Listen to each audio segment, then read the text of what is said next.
ఉద్యోగ సంఘాలతో ప్రభుత్వం మీటింగు. అవును. ఉద్యోగ సంఘాలతో ప్రభుత్వం మీటింగ్ ఎట్టకేలకైతే మనకి ప్రారంభం అయితే అయింది. తెలంగాణలో మనం చూసుకున్నట్లయితే చాలా రోజుల తర్వాత ఉద్యోగుల పెండింగ్ బకాయిలకు సంబంధించి, పెన్షనర్లకు సంబంధించి, ముఖ్యంగా డీఏ బకాయిలు కావచ్చు, కొత్త పీఆర్సీకి సంబంధించి కావచ్చు, ఐఆర్‌కి సంబంధించి కావచ్చు, ఇలా కీలక నిర్ణయాలకు సంబంధించి ఈ రోజైతే మీటింగ్‌లో అయితే ప్రస్తావన అయితే తీసుకొస్తున్నారు. ఉ ఉద్యోగ సంఘాలన్నీ కూడా వారికున్న సమస్యలను ఈ క్యాబినెట్ మీటింగ్‌లో అంటే ఉద్యోగ సంఘాల మీటింగ్‌లో ముందైతే పెడుతున్నారన్నమాట.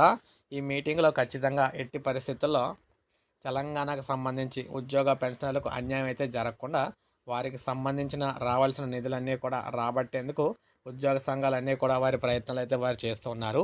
అయితే ఒకేసారి భారం చెల్లించలేని పరిస్థితిలో ఉన్నందుకు సో విడతల వారీగా వారికి న్యాయాలను అయితే కొంతవరకు చెల్లించాలని చెప్పేసి ప్రభుత్వం అయితే చూస్తూ ఉందన్నమాట. సో మొత్తం మీద అటు ప్రభుత్వం ఇటు ఉద్యోగ సంఘాలతో ఈరోజు ఆసక్తికరమైన చర్చలు అయితే జరగబోతూ ఉన్నాయి. మనకి మీటింగ్ పూర్తయ్యేటప్పటికి టైం అయితే పడుతుంది. అయిన వెంటనే మళ్ళీ మీకు వీడియో రూపంలో అందిస్తాను. ఒక లైక్ చేయండి. సబ్స్క్రైబ్ చేసుకోవద్దు. మన ఛానల్ సబ్స్క్రైబ్ చేసుకోండి.